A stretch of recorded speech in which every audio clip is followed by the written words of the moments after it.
Okay, let's welcome Team 1 to the stage. Let's get it started.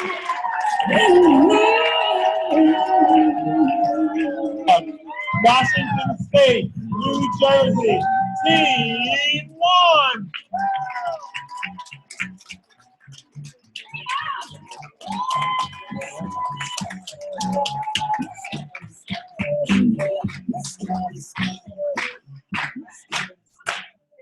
Okay, is this on?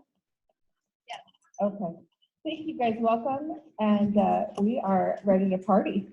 We're going to learn about, you're here today for the Success Principles Workshop, and we're going to learn about how to improve your results, increase your profits, and improve your relationships. Anybody here interested in that? Me too. So I'm going to do a little test to see if we can all listen to directions.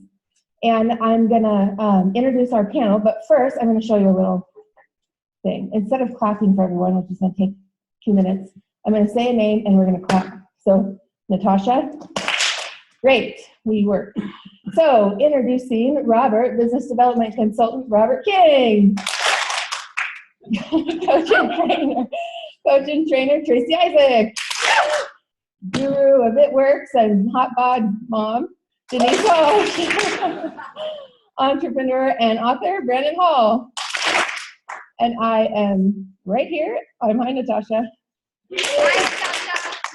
So we all want something better. Well, according to the University of Scranton, only 8% of goals are achieved. This was reported in Forbes and Inc. in 2013. So we're going to help you work through what is the gap between what you want, how to get there, and how to take responsibility for the results you're getting for yourself. In a moment, I'm going to ask you guys to do a exercise with a neighbor, but first I'm going to just show an example. So if Denise could come up here. We want to make sure we know everyone in the room, so we're just all comfortable. So I'm going to ask you to find a partner and share 3 things about yourself. 1, your name. 2, where you're from. And 3, one thing you'd like to improve about yourself. So, hi, I'm Natasha. I'm from Seattle, and I'd like to improve my public speaking skills. Hi, I'm Denise. I'm from Grand Rapids, Michigan, and I would like to improve. I would like to be a better singer. Excellent. Good luck. And we're just going to turn right back to the stage. So really quick, I'm just going to ask you all to close your eyes. Go into yourself and think about what it is you might want to improve about yourself. By show of hands, when you have something, you could just put a hand up. And I'll just wait for people. Great, thank you.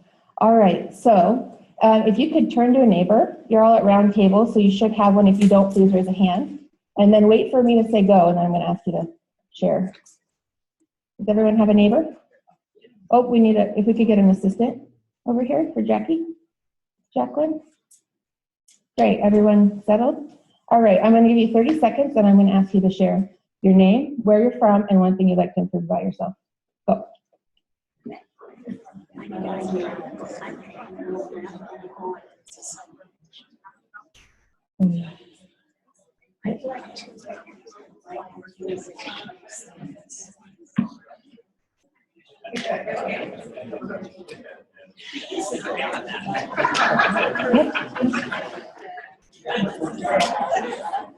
Okay, so just another second here, and then I'm going to ask you to turn back towards me.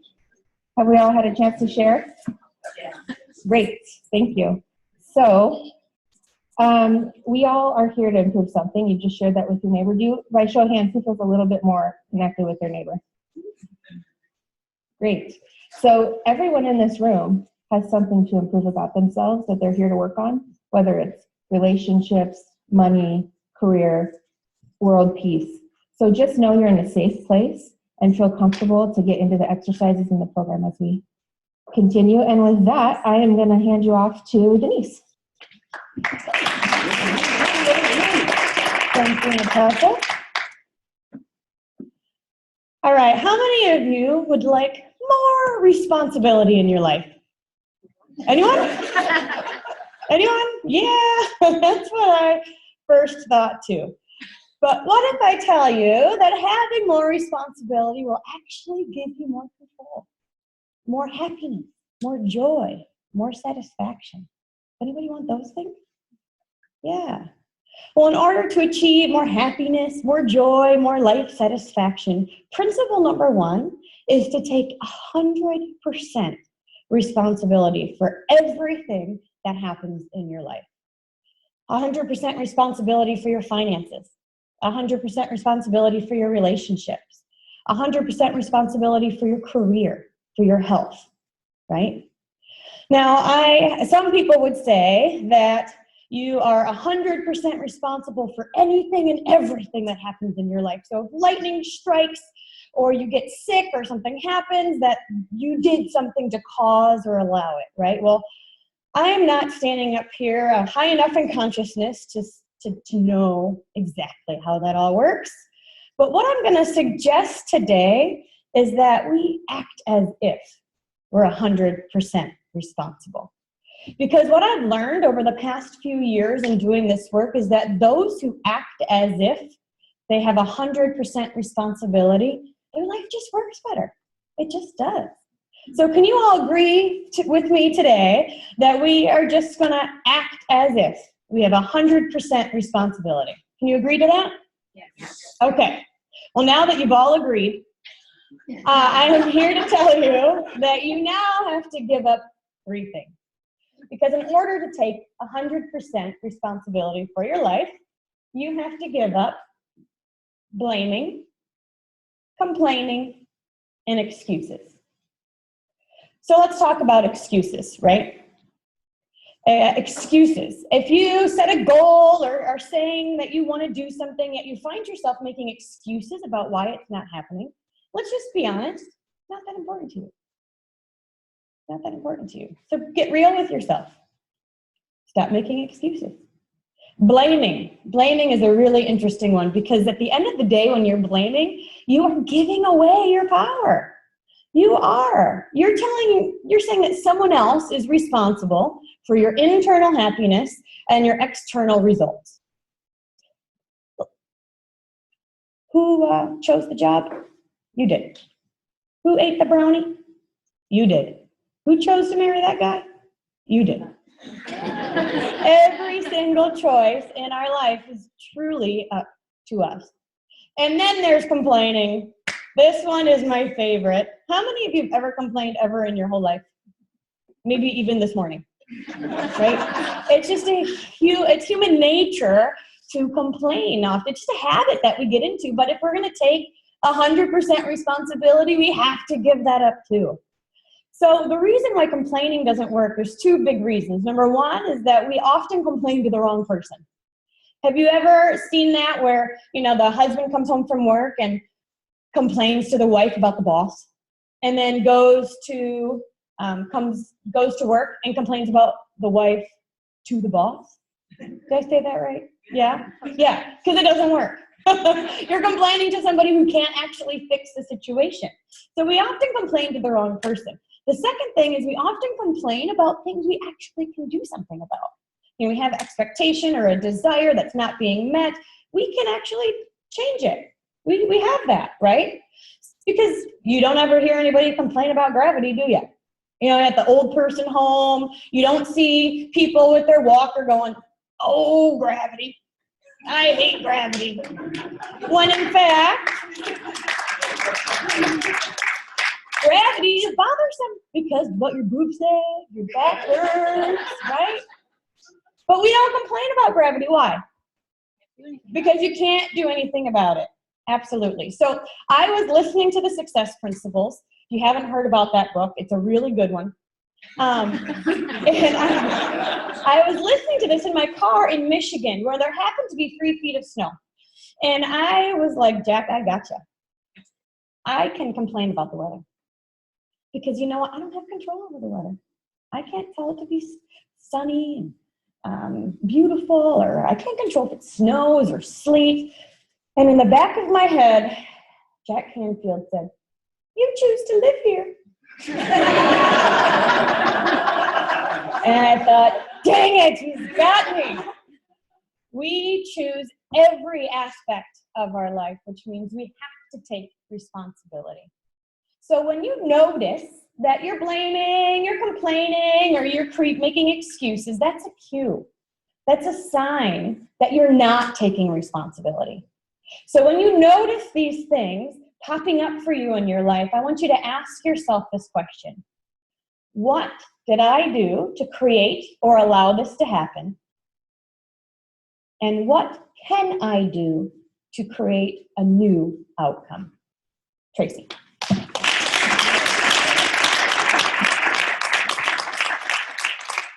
I'm going to introduce you to a very simple but very important formula. Will help you understand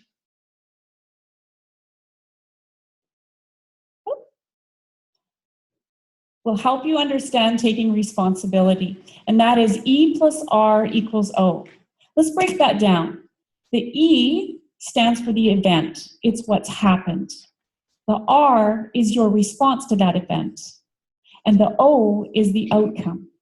Who here would like to have better outcomes in their life? Yeah, me too. So how do we do that? How do we get better outcomes? How we do it? We plug into this formula. You want a better outcome? What you have control over, where the set point is, where your point of power is in your response to the event. See, the event doesn't change. It's fixed. You can't change the event. What you can change is your response to that event. You want a better outcome? Have a better response. Change your attitude, because the event isn't changing. Unfortunately, what happens most of the time is people change. They blame the event. They may even blame the person for the event. You might blame the economy, the weather, the traffic, your mom, your dad, your cat, your dog. But that doesn't get you anywhere. You need to change your response, and that's where your power is. There's been a big event. I'm from Canada. Anyone else here from Canada? Yeah, nice. There's been a big event, starts with an E, in the United States. It's called the election. And some people, their response to the election has been not so good, right? They might be pissed off, frustrated, worried. We felt the ripple up in Canada. So that's a response to the event of the election. You might be blaming the government, Mr. Trump, Hillary, but the response is how you get a better outcome, so you don't want to feel so crappy anymore. You need to change your response. So you could be like my friend. Here's an example of my friend Forrest Willett from Canada, right? So same event, but Forrest's response is that he's going to start a new business. It's a ladder building business, because we hear there's going to be some wall climbing going on. So I'm joining forces with Forrest for a better outcome of the event of this election. Okay? So Brandon's got a great story on responsibility.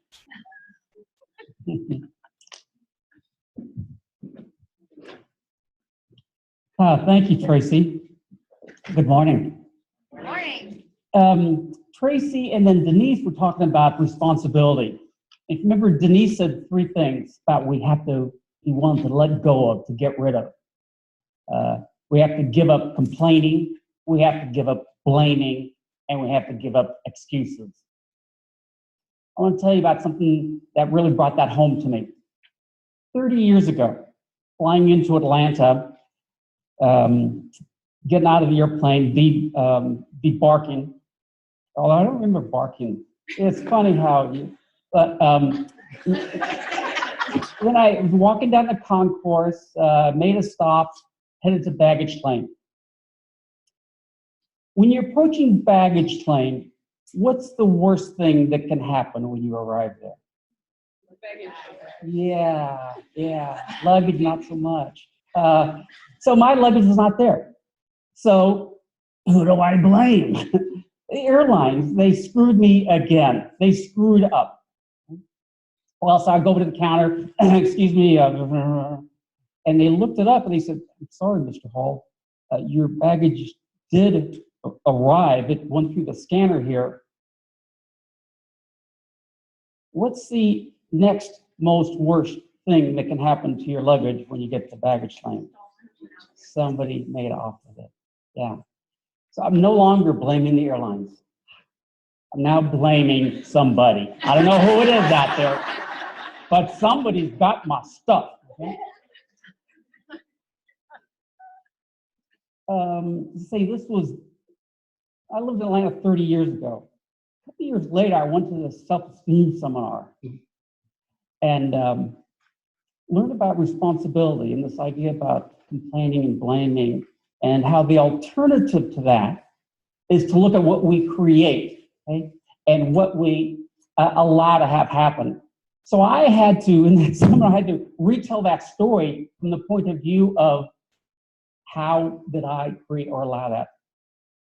Rewind the story, plane arrives, I get out, I deplane, and go down the corridor, make a stop, go to baggage claim. But the stop I made was not a quick little stop at the restroom. It was a bookstore that was open. I love books, okay? So I got immersed in there. By the time I got to luggage, yeah, my bag was not there. So how did I allow that? I allowed that to happen. Well, it ended well, actually. The next day, I got a call from this delightful young Southern woman there in Atlanta. She said, "Hi, I think I mistakenly took your luggage. Can I bring it over to you?" And she did, along with a bottle of wine. It turned out okay. But that happened 30 years ago, and I remember that shift in perspective from blaming and complaining to what did I do or allow. So I apply that now in my life, looking at whatever results I've got, what am I creating or allowing? The third thing that Denise said, and that was we also have to give up excuses. I'm going to shift a little bit here. So that, what I just told you was a story, and it's going to be in the Success Principles workbook that we're working on. And that's a story I would tell to regular participants at a workshop. But you are advanced folks. Okay? You've been through the seminar. Okay? You know this stuff. You've read the book. So I want to engage with you at a higher level than I would normally. Okay? Because I want to talk about this third level.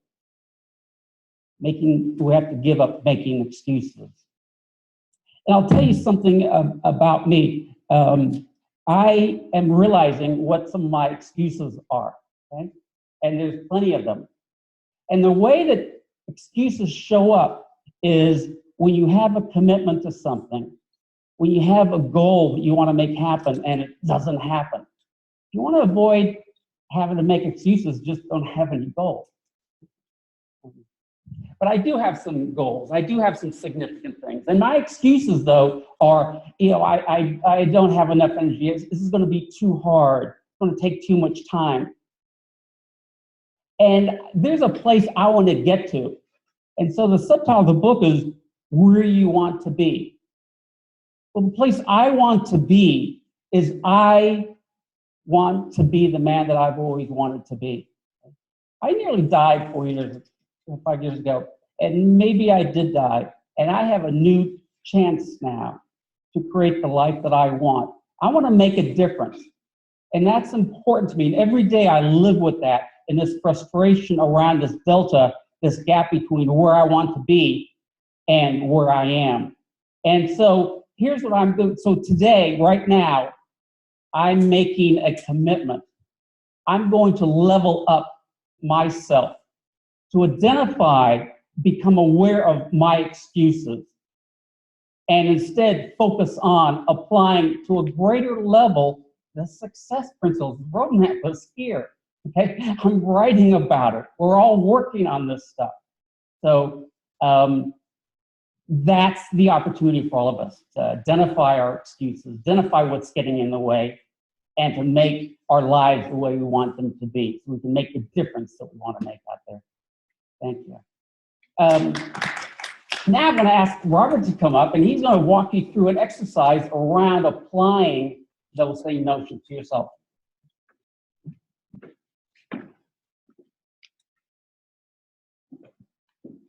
What we found in our seminars and working with people on these principles is that making the step from making that step to taking 100% responsibility for everything you do can be kind of big. So what we want to do is we want to take small steps. So just imagine a weightlifter or someone who desires to be a very strong weightlifter. When they initially go to the gym, they don't go to the back of the room and start to lift 400 pounds. They start off with dumbbells or barbells. So that's what I want you all to do today. And we're going to go through an exercise called 5% more. This exercise is based on sentence called responsibility sentence stems. And we use these stems to help us identify a specific area and just make a small improvement. So I'm going to demonstrate how this works with Tracy. See what you're saying. So we're going to take turns. I'm going to state the sentence, and I'm going to add what I will do, and then Tracy will take a turn and do the same thing. And we will keep doing it until I tell us to stop.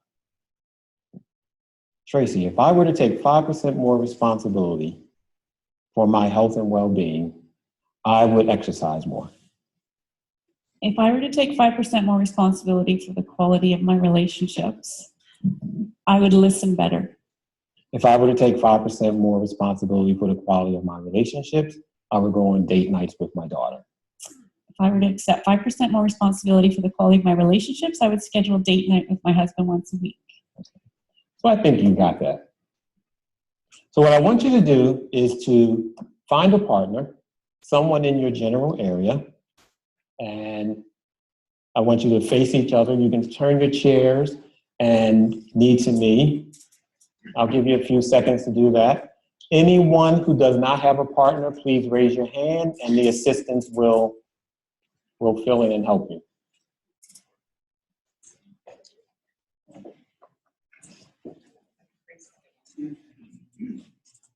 Any area of our life? I'll guide you. I will give you the assistance. Yes. All right. So I want you to identify who partner A will be. Partner A will be the person with the longest hair.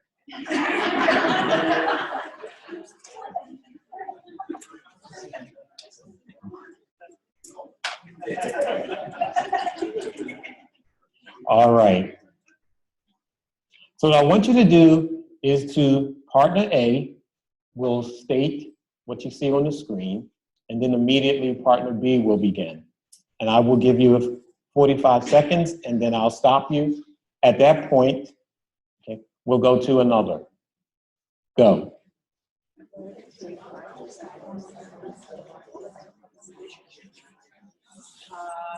I will do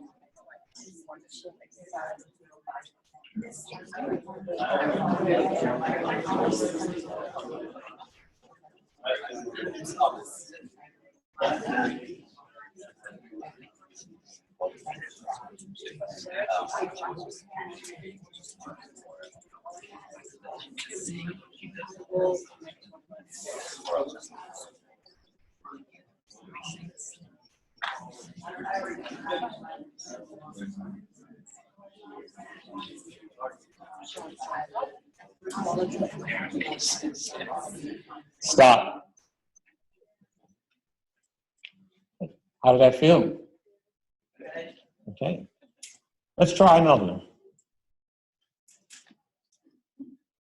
So this time we'll work with health and well-being, and we will start with partner B. Go.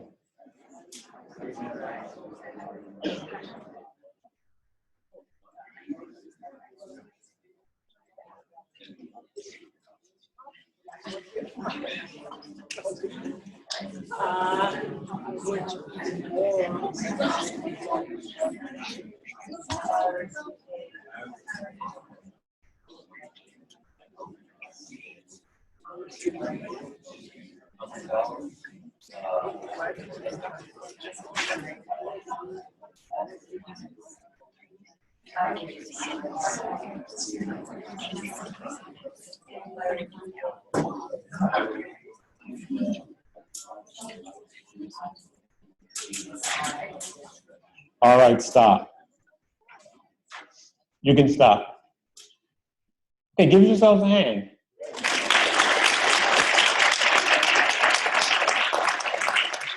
All right, I'd like you to take about 5 seconds and turn your chairs back around so that everyone is facing in this direction again.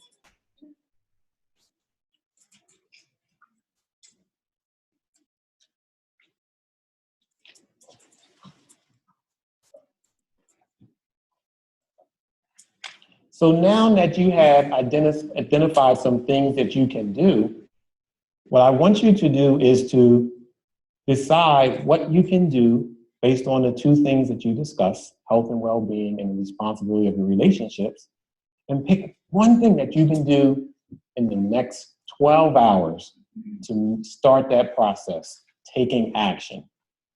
And just look to your left, look to your right, and just quickly tell someone. You don't have to make eye contact, but when I count to 3, I'll clap my hands and just tell them what you're going to do. 1, 2, 3.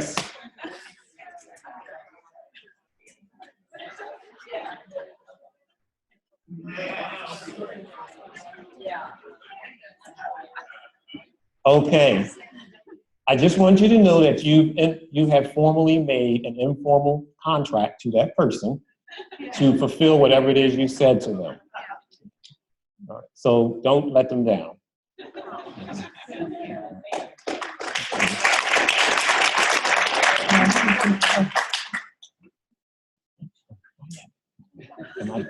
Sorry if you want.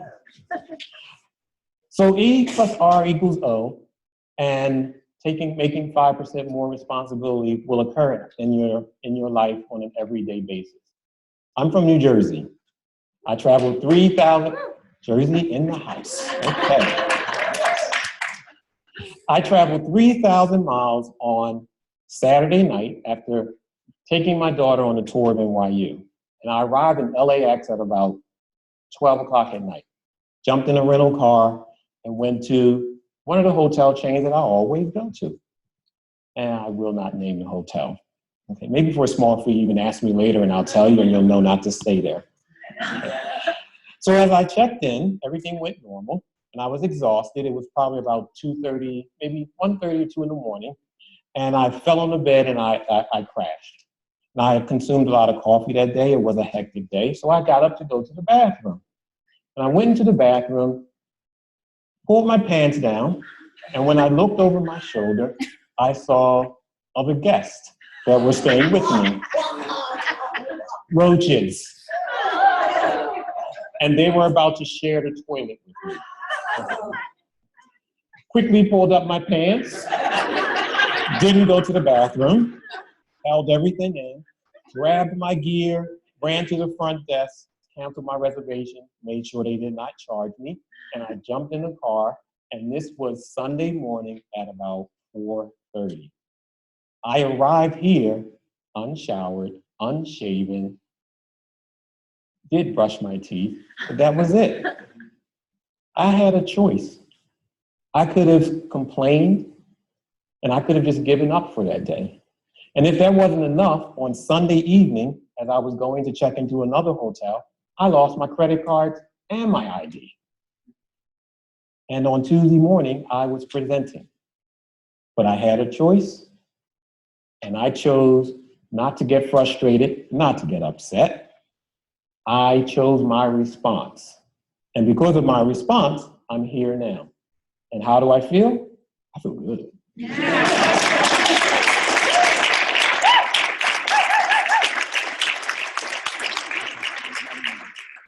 So things will happen. Those events will happen. I just had a series of horrible, terrible, everyday, frustrating events within 72 hours. And it's my response that makes me able to stand here with a straight face and be transparent and honest with you and actually say that I feel good. So Natasha now is going to take us check in with you. Is this on? I'm going to check in with you real quick. Thank you so much, Robert. I'm so glad you pulled up your pants. Awesome. So I'm doing a listening check and making sure we're all on track. So I'm going to do a little alphabet math called algebra. Okay. I'm going to say a letter, and then you're going to tell me what it stands for. You ready? Okay, E for R for O equals. Now, of those letters, what can you control? Great, I'm so glad we're on track. So now Denise is going to give us some more tools to move us along. All right. So, as you now know, success principle number 1 is to take 100% responsibility, right? We got that done. What I think is really interesting is that success principle number 13 is take action. And being a doer, I'm like, what the heck comes between take responsibility and take action? And that's what we're going to talk about today. Because you have to actually know what you want and believe that you can get there before action should take place. The feedback that I got from my half-day workshop is that most people don't even know what they want. Have you ever been in a group of people where you're like, what do you want to do? I don't know. What do you want to do? I don't know. What do you want to do? I don't know. What do you want to do? Anybody? Yeah, that can be so frustrating. How long does it take to actually make a decision or make movement when you're doing that? You could be there for hours. Let's be real. Well, honestly, that's what happens in our subconscious if we aren't clear. Your subconscious is going, what do you want to do? I don't know. What do you want to do? I don't know. What do you want to do? It's no wonder that most people are unclear, confused, and stuck. So today, I'm going to invite you to get unstuck, to make some decisions about what you want and where you want to go. And I'm going to ask you to do this by using your imagination. So as children, anybody play pretend when you were a kid? Yeah. So as children, we use our imagination in amazing ways, right? We are superheroes. We save the world. We're teachers. We're doctors. We create this beautiful life that we want. And then somewhere along the way, life happens, naysayers happen, negativity happens, and we use that same imagination and in regards to fear. Like, what if I lose my wallet and can't get home? What if I can't pay my bills? What if my car breaks down? That same imagination is now being used in a negative way, and we're creating this anxiety for ourselves. So today I'm going to ask you to take a step back, to let go of that fear, and use the power of your imagination to dream big. Because the subconscious does not differentiate between a real and imagined event. So if you're going to use your imagination, let's use it to dream a big dream. To dream a dream so big that in order to accomplish it, God has to step in. Natasha has an awesome story about how she used this principle not only to dream big, to get clear about what she wanted, but also to find her dream guy. Yeah.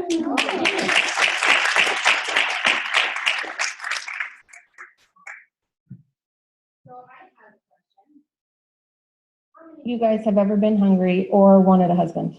Either one, just, kind of pick one. I think we can all agree generally that there's all something we all have something we want. I want to share with you, I'm going to go back in time here. 2005. And I want to share with you, I was reading a lot of motivational books and tapes and pumping up and overcoming my youth and I can do anything and let's do this. So I'm driving and I'm listening to a tape and it says, what do you want? I don't know. What do you want? I don't know. What do you want? Pull over the car and write down what you want. Okay. And I write it down. I want a man. I don't want to be a single mom for the rest of my life. So I write down, I want someone who's funny, who loves outdoors, who is adventurous. What did I write? Thanks for hanging with me. Who's funny, who loves outdoors, who pays his bills. He might be a homeowner, and he's strapping. And of course, he's a man. Well, a couple months later, I take up country dancing, and I'm like 2 steps in my way to no more single Natasha. And I meet quite the gentleman. Fireman, strapping, makes money, pays his bills. We go through life about 4 or 5 years, and I realize, something's not working for me in this. And I revisit my list, and I think, the list worked. What's going on here? Well, I forgot something, which was monogamous. So, strike one. We're going to try that again. So this is Manless Refined 2010. Vision 2.0. I go back to the drawing board. This time I have funny, loves outdoors, pays his bills, homeowner, strapping, and man, add monogamous, but this time I've given up strapping. I'm deciding I'm going to go a little different route this time. I don't want to go to a bar and take my chances. That just seems like a bad life plan. So I joined eHarmony because they have tests. And it's clearly going to be perfect. That's what they say on the commercials. Dream match. I'm like, I'm going to be on that commercial one day if it kills me. So I get my list, sign up on eHarmony. I'm perfect for this kind of man. About 20 days later, somebody responds, hey, like profile, you look cute. Want to go on a date? Yeah.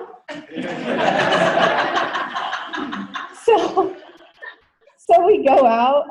He meets all the criteria. It's great. We have a few years together, move in together, looking at houses together, have a baby together, and something's not working. So I go back to the list. What's going on? The list worked. What's the problem? Well, I forgot to add something else. Nice, decent, kind. All right, strike two. We're going to start over. We can do this.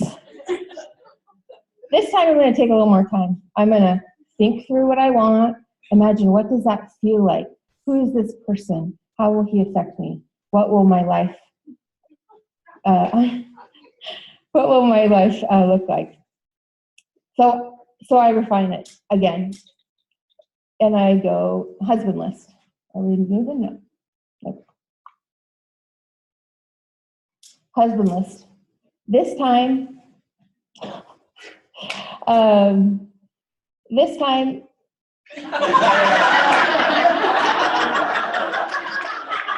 getting serious. What does this husband look like? I don't just want a man who's monogamous and decent, but I want someone I can live with, who I can feel good about myself with. So I add to my list, funny, loves outdoors, pays bills, kind, monogamous, honest, not abusive. Some other key ingredients. Doesn't watch too much TV, that's a big one. But supports leadership, has a big family, he's understanding, smart, thoughtful. The whole thing. Well, what the heck, Natasha? Why don't you just put a big old ask out there, right? Well, I've made this decision. And I tell my aunt and I tell my girlfriends, and I'm like, husband list, round 3, we can do this. And I'm thinking, how do I do differently this time than I did previously? Because it wasn't working for me. I'm taking responsibility for my previous choices. So I think I need to find somebody who might know this person. Word of mouth campaign. And,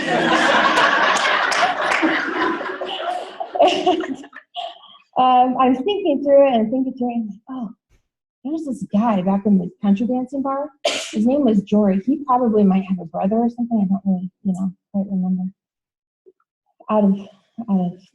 Out of my consciousness. And I go to Facebook, and Facebook says, you should be friends with Maria, Heather, and Jory.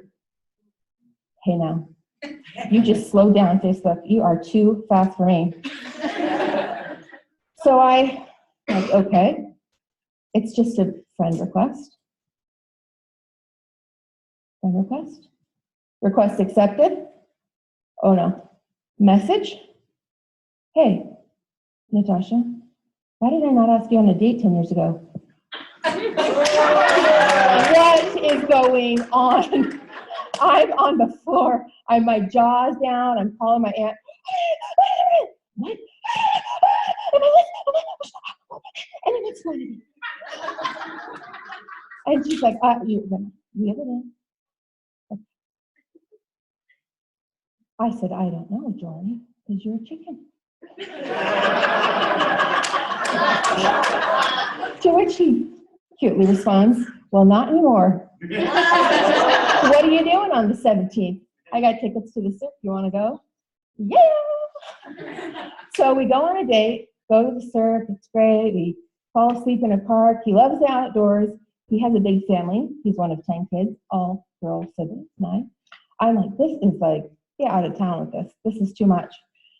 9 months later, married. Thank you. So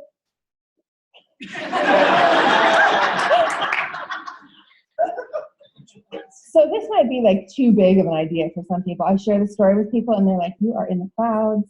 You've been going to church too much.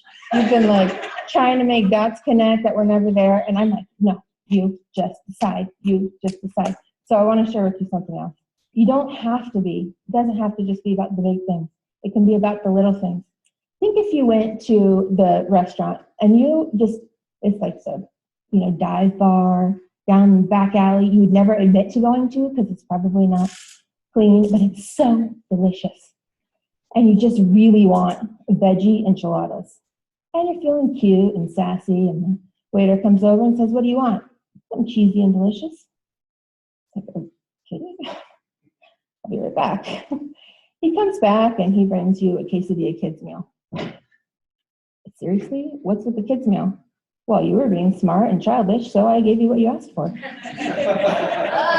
Okay, thank you very much. Would you like to reorder? Yeah. All right, well, you take a minute to decide what you want, and I'll be right back. He leaves. I'm like, control yourself. You're a little too sassy. You're a heavy-set, hungry, hormonal woman. You can get over this. Okay? We're gonna? Okay. He comes back. Ma'am, did you decide what you want? Yes. With a veggie enchilada with a side of black beans, no rice, substitute the vegetables, and now I'd like a shot of Don Julio. He leaves, brings it back, order delivered. So what I just want to share with you is it just doesn't matter how big the vision is or how small it is, whether you want a husband or enchiladas. You can have what you want if you just make the decision.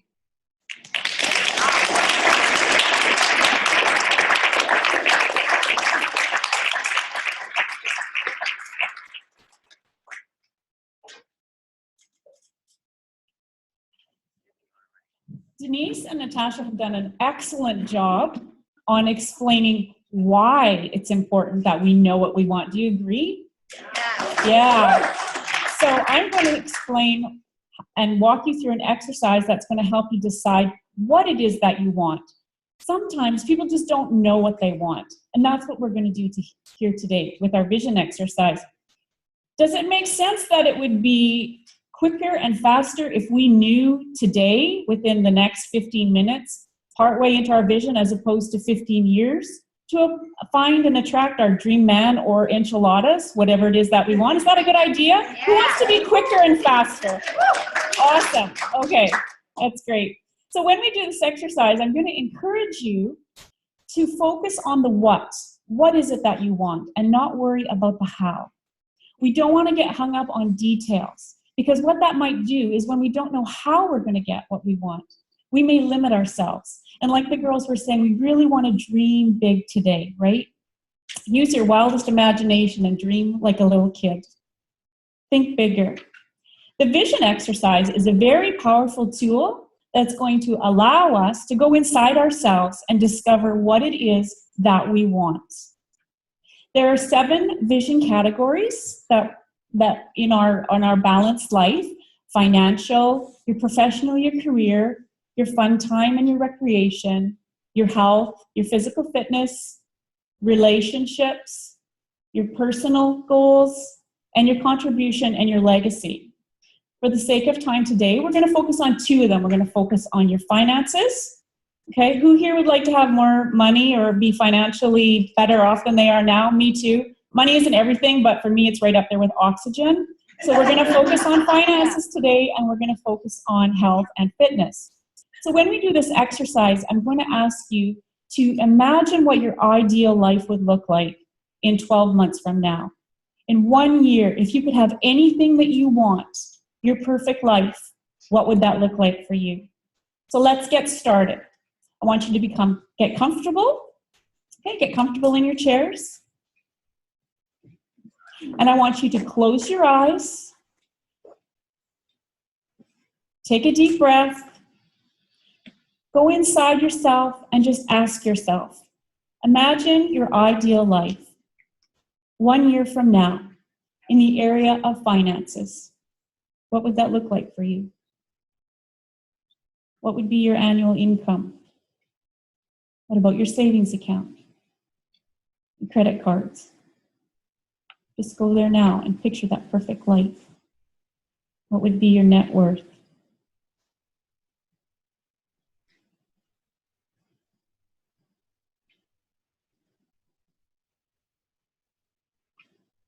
Okay, stop. Open your eyes. If you all have a sheet, there are sheets distributed on the table. If you could take one sheet per person. What we're going to do now is we're going to record that vision. So I want you to write down that ideal vision, any thoughts, any pictures, anything. What did your ideal vision look like in the area of finances? Go ahead and write that on your worksheet in the finance category. We're just going to take 45 seconds to do that now.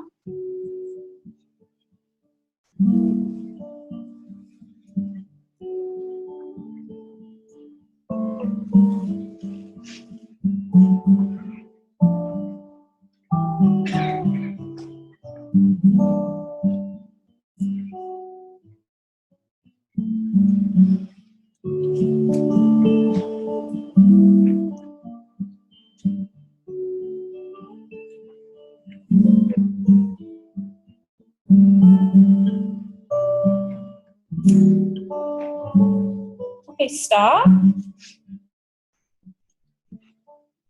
And I invite you to close your eyes again. Take another deep breath in. Release any previous thoughts or images that you had. And I want you to imagine your ideal life 1 year from now in the area of health and fitness. How do you feel? Are you pain-free? Are you at your ideal weight? Are you eating healthy foods, drinking lots of water? Picture your perfect health.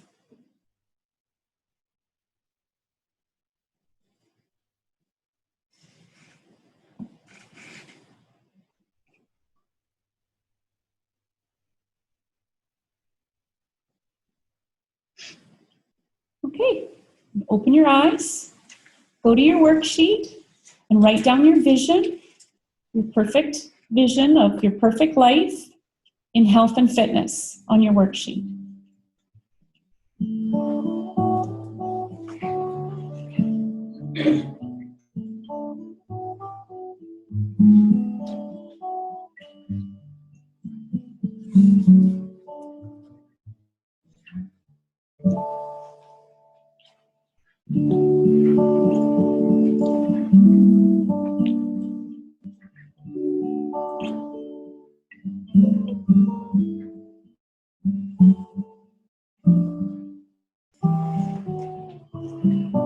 Okay, stop. What we're going to do now is we're going to experience what it feels like to share your ideal vision with a partner. So what I'd like you to do now is to find a partner. Raise your hand. Go ahead and do that. Find a partner now. Raise your hand if you don't have a partner. And sit facing them, knee to knee.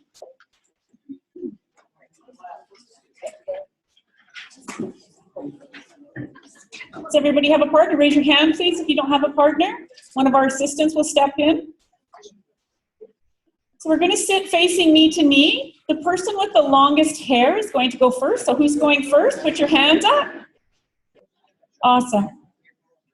So first person, you're going to have 1 minute to share your ideal vision with your partner It's going to be your entire vision of your finances and your health and fitness, those two areas. You have 1 minute to share with your partner. Are there any questions? Go ahead and begin.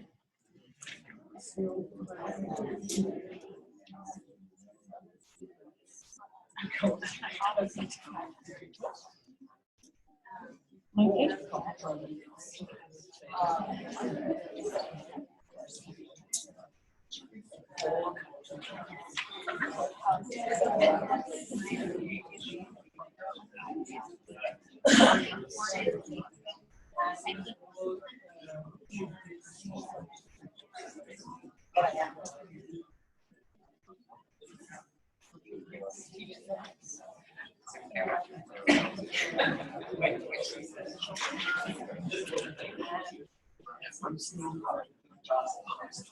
Okay, and stop.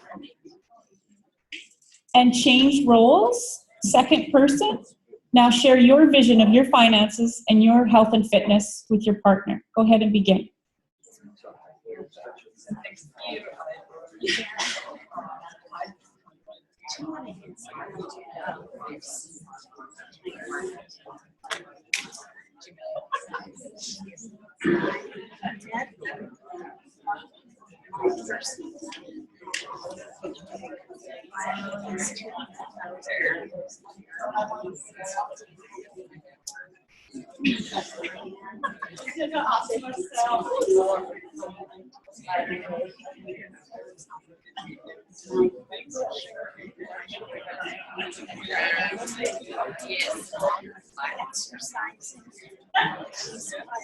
Okay, and stop. Stop, if I can have your attention. So who here feels differently about their vision now that they've shared it with somebody? Yeah. So what are some words to describe the difference in how you feel about your vision now that you've shared it? Go ahead. Empowering. Empowering. I play too small. You play too small. I feel like I'm more committed because I said I don't want to be a liar. More committed.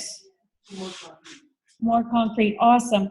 Well, what we know is that one of the reasons people don't attain their visions and their goals is that they don't share them with people. People can't help you if they don't know what you're doing. We focus today on 2 areas. And do you agree that the other 5 areas are just as important? Yes or yes? Yes. Yes. Awesome. So how many of you will commit to completing your vision in one other area on that worksheet before you go to bed tonight? Yeah. Excellent. And to maintain motivation every day, review your vision. Focus on your vision and apply the other principles that you'll be learning throughout the week, and you'll begin to manifest your wonderful life of abundance and your visions. And since